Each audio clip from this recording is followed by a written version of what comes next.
जानिए देश की पल पल की खबर नीलेश ठक्कर के द्वारा, सिर्फ और सिर्फ आपके अपने इंडिया एक्सप्रेस।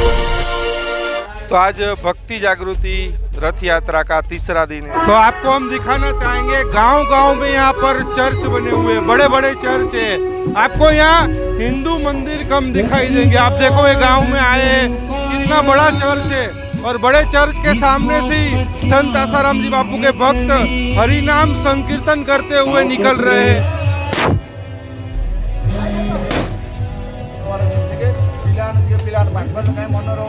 कौन खाइले मन रहो ए विषय भी आपको पाइबे हला।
बात करेंगे केसरापल्ली आश्रम के धर्मेश भाई से। धर्मेश भाई, आज तीसरा दिन है जी। हरिओम।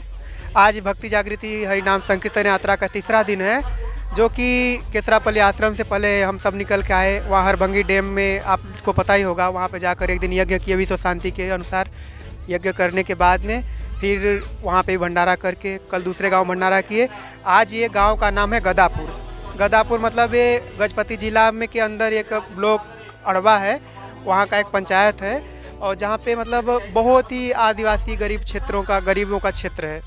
यहाँ पे आसपास बहुत सारे चर्च है, बहुत सारे धर्मांतरित लोग हैं। तो इस आदिवासी एरिया में, इस गदापुर में आज यहाँ पे भक्ति जागृति हरिनाम संकीर्तन यात्रा का रथ पहुँचा हुआ है। अब यहाँ पे आप देख रहे हैं कि जैसे पहले पूछे बापू जी के साधक जो कीर्तन यात्रा करते हुए वहाँ कल जो बीरी कोट से आए, रास्ते भर में कीर्तन यात्रा करते करते प्रचार प्रसार करते हुए आसपास में करीब 20 गांव में प्रचार किए, और प्रचार करने के साथ साथ टोकन ही बांटे। जो एकदम गरीब हैं, जो असहाय लोग हैं, उनको कम से कम 100 लोगों को टोकन बांटे हैं। तो वो सब टोकन बांट करके इस गांव में पहुँचे हैं।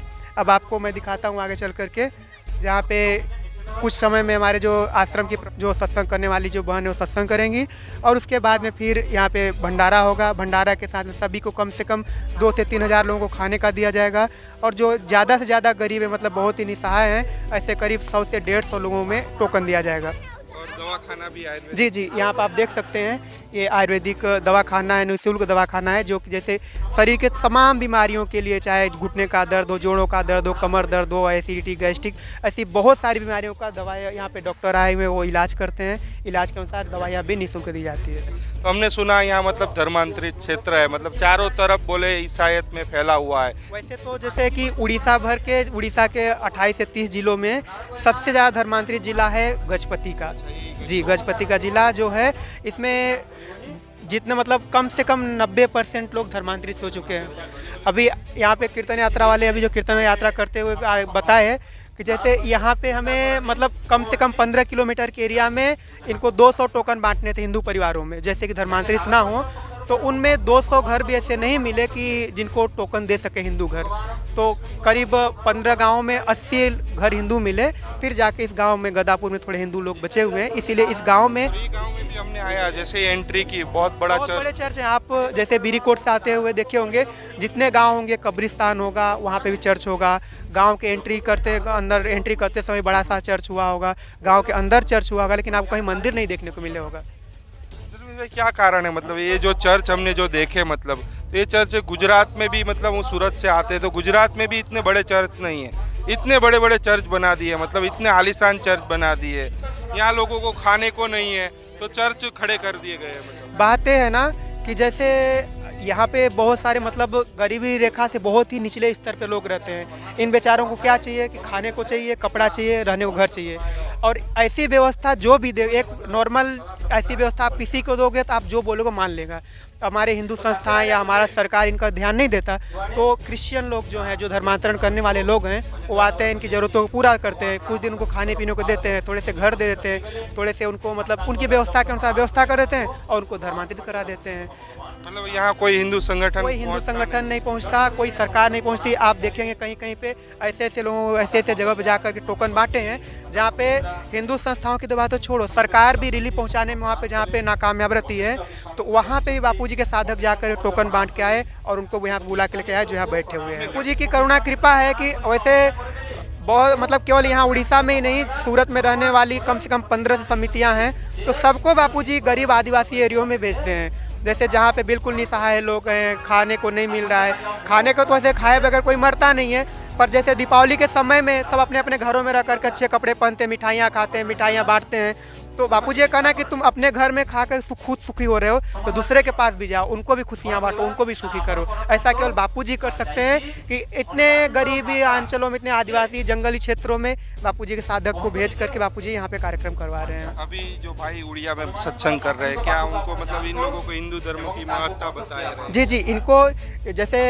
हमारे भागवत गीता में भगवान श्री कृष्ण जी ने कहा है, स्वधर्मे निधनम श्रेय पर धर्मो भयावह। अपने धर्म में मर जाना ही अच्छा है, लेकिन दूसरे का धर्म दुख को देने वाला है, पाप को देने वाला है। तो वैसे अपने धर्म की बातों में भाई अपने धर्म में अडिग रहना, धर्मांतरित नहीं होना, भले मरना है तो खाए बगैर मर जाएंगे लेकिन अपना धर्म नहीं छोड़ना, ऐसा इस समय उनका पूरी प्रयास होता है। और जो हिंदू है उनको मतलब प्रोत्साहन मिलता है कि आगे चलकर हम धर्म परिवर्तन नहीं करेंगे। बापूजी का मेन उद्देश्य यही है, मतलब कि गरीबों की सेवा हो और हिंदू धर्म बचा रहे।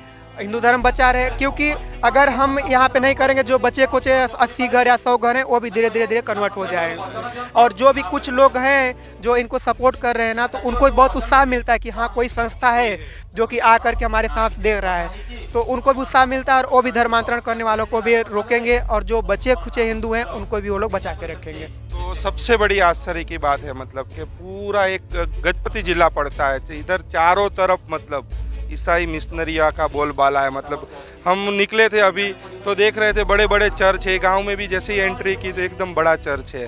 तो संत आसाराम जी बापू भले 9 सालों से जोधपुर की जेल के अंदर है, लेकिन बापू के द्वारा आज भी निरंतर गरीबों की सेवा हो रही है और हिंदू धर्म बचाने के लिए आज भी बापू के भक्त गांव-गांव घूम रहे हैं। मैं तो महामंडलेश्वर जो 1008 है, बड़े बड़े जो संत हैं जो भागवत कथा करते हैं, रामायण की कथा करते हैं, तो उन लोगों को भी मैं कहना चाहूँगा कि संत आसाराम जी बापू तो जेल के अंदर है, उसके बावजूद बापू जेल में बैठकर हिंदू धर्म के लिए जो कर रहे हैं, तो कम से कम आप लोग भी और आपके जो शिष्य लोग हैं उन लोगों को भी आप आह्वान करता हूँ मैं कि आप लोग भी ग्राउंड जीरो पे आओ कि वास्तविकता क्या है देश की। आज हम लोग हिंदू राष्ट्र की बात करते हैं, लेकिन यहाँ आकर देखो 90% आबादी ईसाईयत में फैल गई है, केवल 10% हिंदू बचे हैं।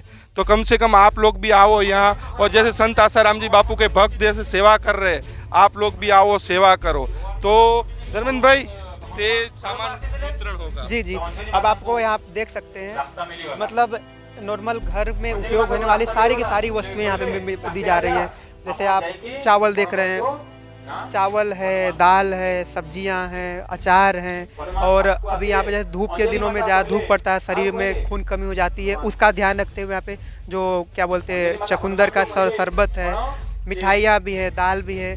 और बापूजी ने बहुत पहले से बोला था कि आलू स्वास्थ्य के लिए बहुत नुकसानदायक है, तो आलू के जगह बापूजी ने उससे भी अच्छा चीज़ है, तो देखिए आप हिंदी में उसको अरवी बोलते हैं, अरवी की व्यवस्था की हुई है। जैसे हम यहाँ पे बांट रहे हैं और हमारे दिए हुए वस्तुओं से किसी का नुकसान ना हो, उसका भी बापूजी ने ध्यान रखते हुए आलू की जगह अरवी पहुँचवाया है। सतगुरुदेव की एक तस्वीर जो कि श्री विग्रह एक दिया जाता है।